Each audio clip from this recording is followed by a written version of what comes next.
Bismillah. Innal hamdalillah nahmaduhu wa nasta'inuhu wa nastaghfiruh wa na'udzu billahi min syururi anfusina wa min sayyiati a'malina may yahdihillahu fala mudhillalah wa may yudlil fala hadiyalah wa asyhadu an la ilaha illallah wahdahu la syarikalah wa asyhadu anna Muhammadan abduhu wa rasuluh, amma ba'du. Alhamdulillah, after we married our doctor to Abdurrahman ibn Khalid ibn Yasin al-Amriki, so now we give advice to our doctors and son-in-law. So today's study them married is shortcut to heaven. Maka setelah kita menikahkan putri kita dengan Abdurrahman ibnu Khalid ibnu Yasin, maka sekarang kita akan memberikan nasihat pernikahan untuk putri kita dan untuk son-in-law, menantu. Maka hari ini kita memberikan kajian berjudul Marriage is a Shortcut to Heaven. Pernikahan adalah jalan pintas untuk masuk kepada surga. Maka perlu diketahui ya ibadallah, marriage is worship ordered by our prophet for those who have the ability. Bahwa asal dari pernikahan hukumnya adalah ibadah. Maka telah diperintahkan oleh Nabi kita bahwa pernikahan itu adalah ibadah bagi mereka yang mampu. Narrated by Al-Bukhari and Muslim, authority of Abdullah ibn Mas'ud. Qala lana Rasulullah sallallahu alaihi wa ala alihi wasallam, ya ma'syaras syabab, man istata'a minkumul ba'ah falyatazawwaj fa innahu aghaddu lil basar wa ahsanu lil fard. Maka di dalam hadis ini disebutkan, ya ma'syaras syabab, wahai para pemuda, whoever among you, hey you men, whoever among you is able to marry, maka wahai para syabab, para pemuda, barang siapa di antara kalian yang mampu untuk menikah, falyatazawwaj, maka menikahlah. Fa innahu aghaddu lil basar wa ahsanu lil fard. Because the marriage is for it restrains eye from casting evil glance and preserves one from immorality. Maka sungguhnya menikah itu akan menundukkan pandangan dan menjaga alat kelamin kita dari perbuatan yang haram, dengan onani, dengan berzina, dengan berselingkuh. Maka dengan pernikahan akan menjadi halal, dikarenakan disalurkan kepada tempat yang benar. Wa man lam yastati' fa alaihi bis-shaum fa inna lahu wija. And whoever is not able to do so, he must fast. Maka barang siapa yang tidak mampu untuk menikah, agar melaksanakan puasa. Fa inna lahu wija, for it controlling the sexual desire. Maka dengan berpuasa itu bisa menghancurkan syahwat untuk lawan jenis. Maka inilah pendalilan di dalam hadis. So this hadis is the point, the dalil. Marriage is worship. Pernikahan itu adalah ibadah. Why? Because ordered by our Prophet sallallahu alaihi wa ala alihi wasallam. Karena diperintahkan oleh Nabi kita kepada kita. Ya ma'syarasy syabab, oh youth, hey young men, whoever among you is able to marry, let him get married. Maka perintah dari Nabi bagi yang mampu untuk menikah agar menikah. Dan begitupun tidaklah Allah Jalla wa'ala memerintahkan kepada hambanya untuk melaksanakan sesuatu kecuali dari rahmatnya Allah pun akan memberikan keutamaan fi dunya wal akhirah. Allah akan memberikan keutamaan di dunia dan di hari akhirah. Dan ini sering kita ulang seperti kaidah ini di dalam ayat Al-Qur'an, wa man yattaqillah yaj'al lahu makhraja wa yarzuquhu min haitsu la yahtasib. Maka seperti Allah berfirman, barang siapa yang bertakwa kepada Allah, Allah akan memberikan solve the problems. Allah akan memberikan semua jalan keluar bagi mereka orang-orang yang melaksanakan takwa kepada Allah dan memberikan rizki dari berbagai perkara yang tidak diduga. The point is here, Allah memerintahkan ketakwaan, dan barang siapa yang melaksanakan ketakwaan, Allah memberikan keutamaan-keutamaan di dunia dan di hari akhirah. Seperti di sini Allah memerintahkan untuk bertakwa.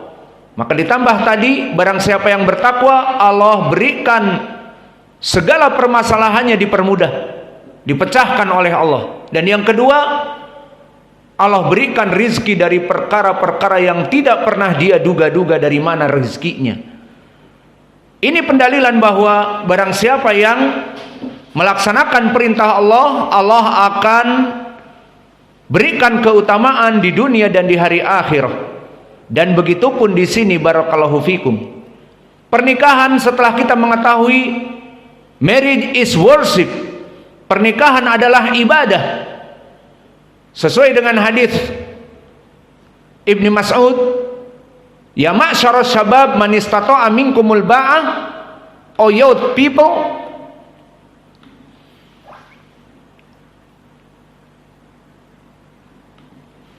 whoever among you is able to marry, let him get married.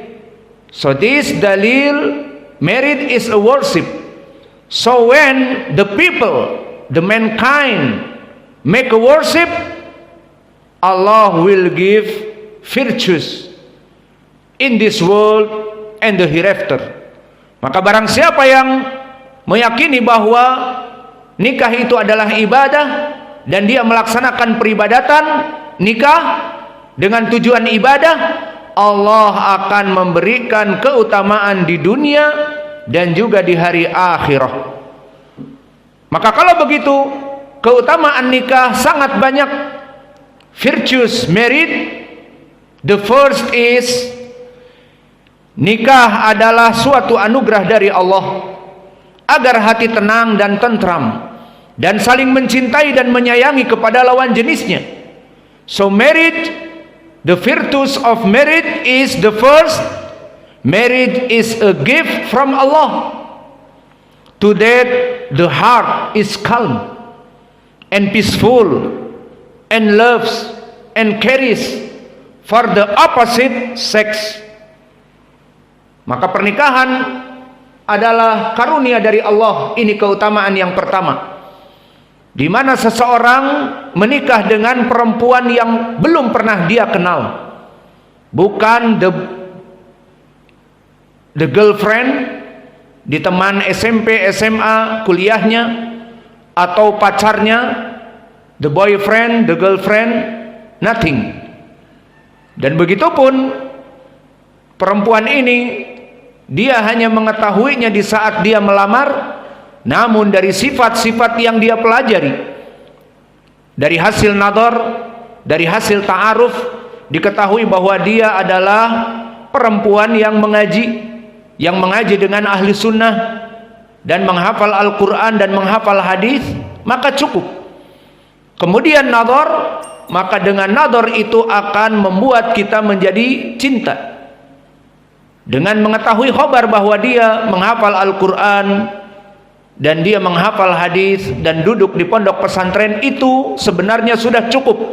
Sesuai hadis Abi Hurairah yang diriwayatkan oleh Al-Bukhari dan Muslim, fa'ankihu an-nisa bi arba', maka fankihun nisa bi arba'ah, nikahilah perempuan dengan 4 kriteria: min jamaliha wa maliha wa nasabiha wa diniha, fadfar bidatid din taribat yadak. Maka nikahi perempuan dengan 4 kriteria. Dari hasil ta'aruf dan hasil nadhar diketahui wajahnya, diketahui nasabnya, diketahui kekayaannya, dan diketahui agamanya. Dan di akhir Nabi menyebutkan fadfar bidatid din taribat yadak. Jika perempuan ini dari segi nasabnya bukan dari kelompok raja-raja, bukan dari kelompok mangku jiwo biasa saja, atau hadi kusumo biasa saja, ataupun dia dari segi harta keluarganya pas-pasan 50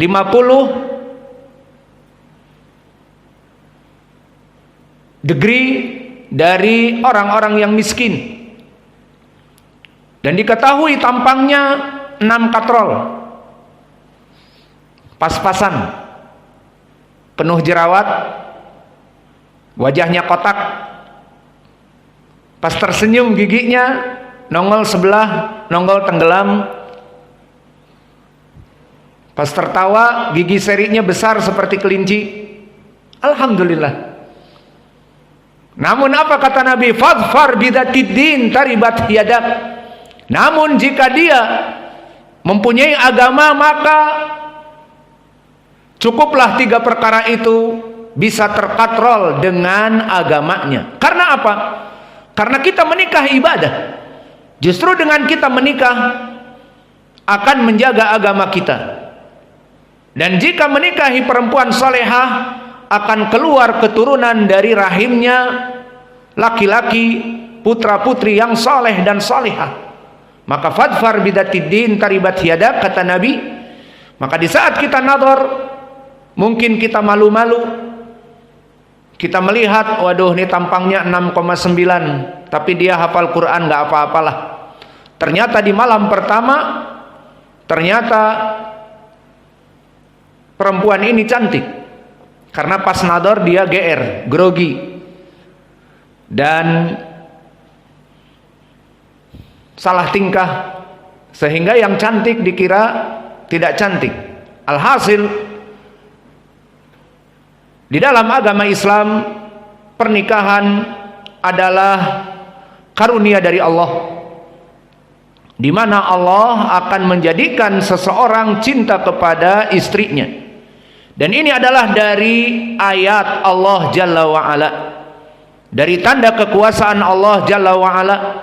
Seperti Nabi Muhammad atau Allah Jalla wa'ala berfirman di dalam ayat Al-Quran, wa min ayatihi an khalaqalakum min anfusikum azwajan litaskunu ilaiha wa ja'ala bainakum mawaddatan wa rahmatan.